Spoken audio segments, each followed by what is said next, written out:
안녕하세요. 오늘은 연비운전 1등과 꼴등 차이, 연비 차이가 65% 난다. 연료비로 치면 39.4% 차이가 난다. 이렇게 하는 결과를 가지고 설명을 한번 드리도록 하겠습니다. 2020년 3개월간 시내버스 운전자 125명을 대상으로 테스트한 결과입니다. 회사에 차종이 다르게 있습니다. 수동 차량도 있을 것이고 오토 차량도 있을 것이고 또 대형차도 있을 것이고 중형차도 있을 것입니다. 해서 차종에 대한 회사의 평균 연비 그 기준점을 잡고 또 노선은 어떤 노선은 기름을 많이 먹고 어떤 노선은 기름을 적게 먹는다 하는 이 가중치 다 적용해 가지고 평준화 시켜 놓고 운전자 개개인별 평가 결과를 도출해 보니까 어떤 결과가 나느냐, 125명 가운데 연비를 가장 잘 내는 사람 3개월간 평균 연비가 3.297이었습니다. 또 연비가 가장 저조하신 분 3개월간 평균 연비가 1.998이었습니다.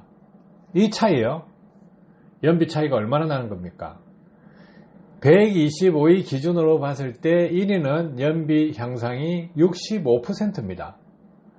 또 1위 기준으로 125위는 연료비를 39.4% 낭비하는 것입니다. 그러면 이 대상자들이 3.297도 있고 1.998도 있습니다. 그러면 이분들이 연비 운전에 대해서 모르느냐? 다 압니다. 그런데 자기 자신이 끝까지 도전해가지고 하느냐? 아니면 안 하느냐 차이예요. 물론 이 차량들은 회사 차량입니다. 연료비를 아낀다 해서 운전자한테 혜택이 돌아가지 않습니다. 그렇지만 인센티브를 주든 안 주든 상관없이 열심히 하는 사람 한다는 거예요. 그리고 안 하는 사람 안 한다.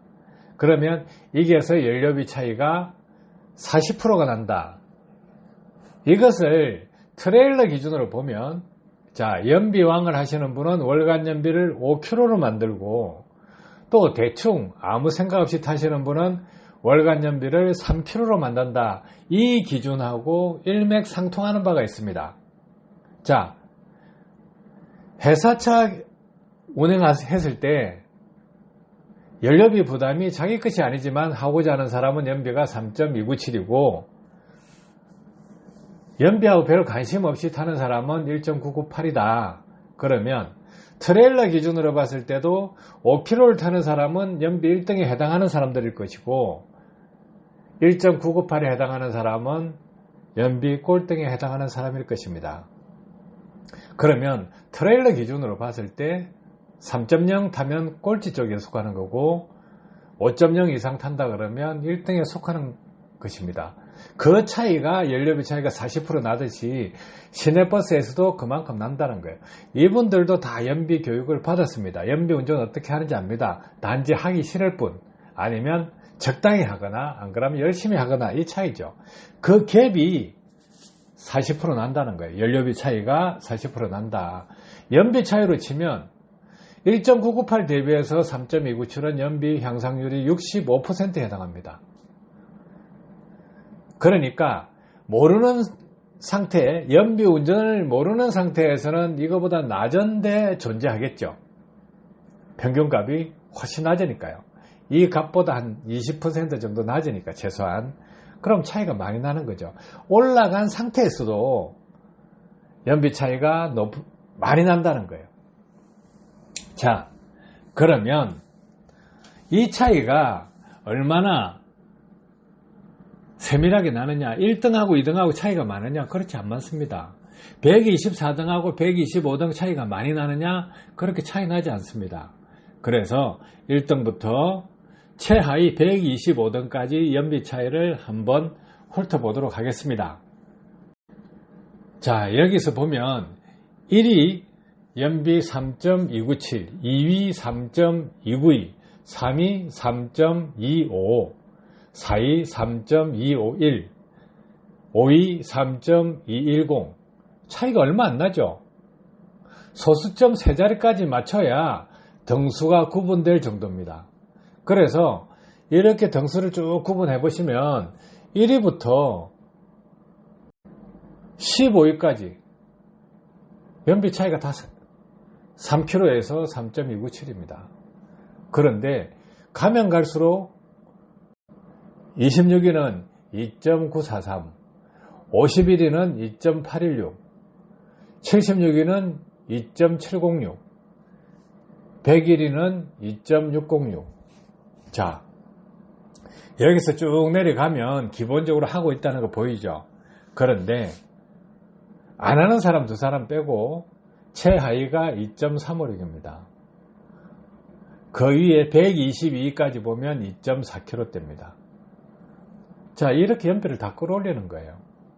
그런데 뭐 한 두 분 정도는 안 하려고 노력하는 거죠. 회사가 어떻게 돌아가든 자기는 편하게 급가속, 급출발, 급제동 이렇게 뭐 거친 운전 평상시 하던 대로 하겠다 하는 거고, 전반적으로 연비가 이렇게 차이가 난다 이렇게 보시면, 자, 못하는 사람하고 잘하는 사람하고 이런 차이를 보시면 돼요. 그러면 자기 운전 실력이 어디에 있냐 이거예요. 그것을 찾으면 됩니다. 위치가 어느 정도 되는지, 나머지 공간 찾을 것인지 말 것인지 자기가 판단해야 됩니다. 이거는 연비 운전에 대한 결과입니다. 뭐 연료 절감기하고 전혀 상관이 없어요. 이 회사에 1월부터 3월 연비 운전 교육을 하고 관리하기 전에 어떤 상태였느냐, 2.23 정도 나올 때입니다.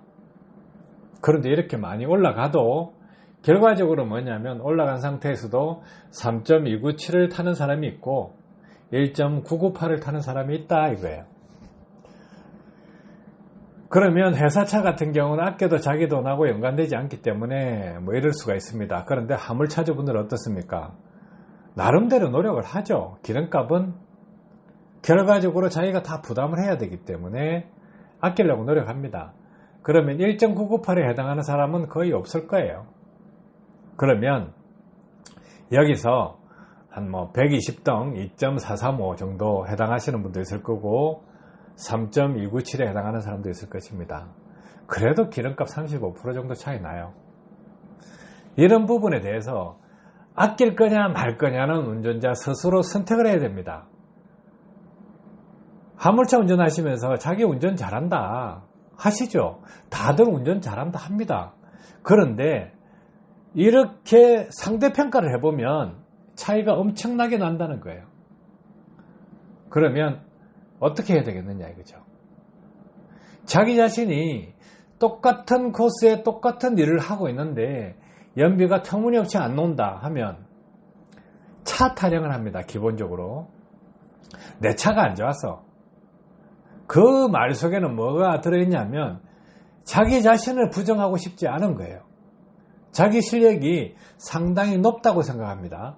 급가속, 급출발, 급제동, 급감속을 하지 않기 때문에 자기 실력은 대단하다 생각하시는데 그렇지가 않습니다.